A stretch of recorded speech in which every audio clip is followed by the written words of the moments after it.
From the remote control Batmobile, From the first movie, we had a 1/3 scale remote control tumbler. to the CGI bats. Let's go behind the special effects secrets of Christopher Nolan's Dark Knight Trilogy. Now everyone knows that Batman is all about the, well, bats. What bats, Master Wayne? Bats frighten me.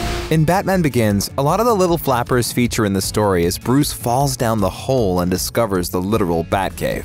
With so many animals flying towards him, you'd expect that most of the creatures were CGI recreations because, bats can crash into you.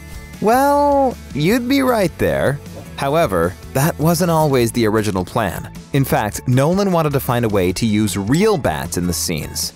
After all, this is the same guy who crashed an airplane for a scene in Tenet. So why wouldn't he want to have real-life bats on set as well? So when you see 1 or 2 bats in the shot, those are totally real, and should probably claim an IMDb credit for their performances. But when Nolan wanted a colony of them, that's where he had to use CGI, since it was too difficult to operate that many bats all at once. Yep, it could get a little batty with so many creatures in one place. And speaking of Batman Begins, let's take a closer look at the Batcave.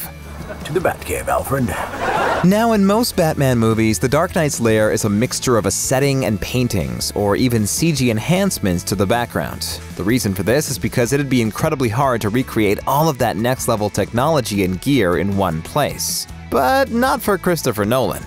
The filmmaker was so adamant that authenticity was needed that the entire Batcave was made up of practical effects and a real-life setting. That means every single thing that you see on screen was designed and filmed to appear in the shot. Impressive, right? Show me. Reportedly, Nolan made the crew who worked on Batman Begins watch Blade Runner before they started filming, and told them that's the sort of film they're going to make. And much like Ridley Scott's iconic film, Nolan wanted to make it look as realistic as possible at all times. Well, if you're gonna go big, you might as well go to the highest point, right? Undoubtedly, The Dark Knight is one of the greatest, if not the greatest comic book movie of all time. It had everything: action, drama, suspense, shocking plot twists, and of course, Heath Ledger's Oscar award-winning Joker. Well, hello, beautiful. One of the best action scenes in the flick features Batman on his motorcycle playing chicken with the Joker in a truck. At the last moment, the hero slips out of the way and with some ingenuity causes the truck to flip over. Crash, boom, bang! It looks super dangerous, so you'd naturally expect it to be all CGI wizardry. Well, get this. The only bit of CG utilized here was to remove the ram that crashed against the truck and forced it to flip over. Everything else, from the driving of the truck to ensuring everything concluded safely, was done by the incredible stunt team in a death-defying scene. We covered it from a lot of different angles, I think 7 different angles, 4 IMAX cameras, 2 VistaVision 135. I actually don't like to use a lot of multi-camera setups, but doing a stunt that is not repeatable like this. So not only has Nolan crashed an airplane, but he also did it to a truck. Is a spaceship next on his hit list of things to destroy? But let's not steer away, get it, from The Dark Knight just yet. In a film packed with tons of explosive action and superheroics, there's an unassuming scene that featured CGI.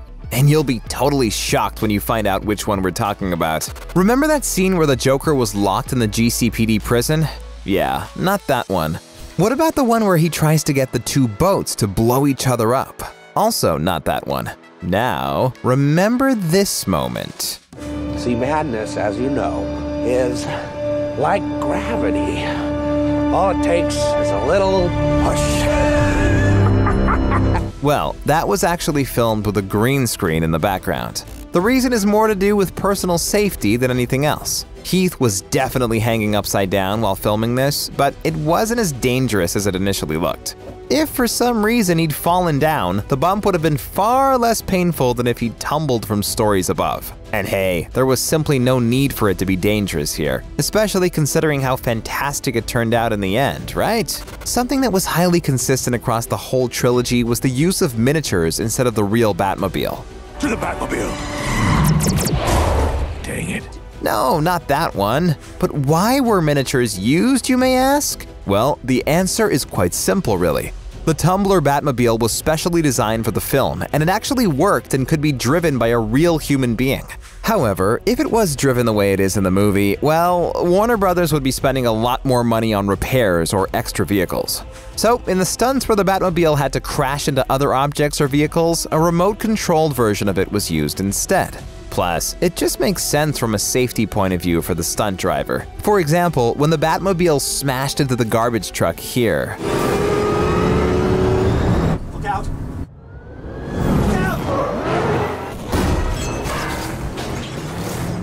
This is how it was done. That we could predetermine down the length of the set and then put smashed together. At the same time, we also wanted our taking cameras to match the way that we'd shot a lot of the car chase. Now, here's the funny part. Even though the filmmakers took all the care in the world with the Batmobile, it still suffered an accident on the set of Batman Begins. And it wasn't the film crew's fault. While shooting in Chicago, a drunk driver crashed into the Batmobile in fear, believing it was an alien spaceship coming to take over Earth. You see, this is the reason that they tell you not to drink and drive, folks.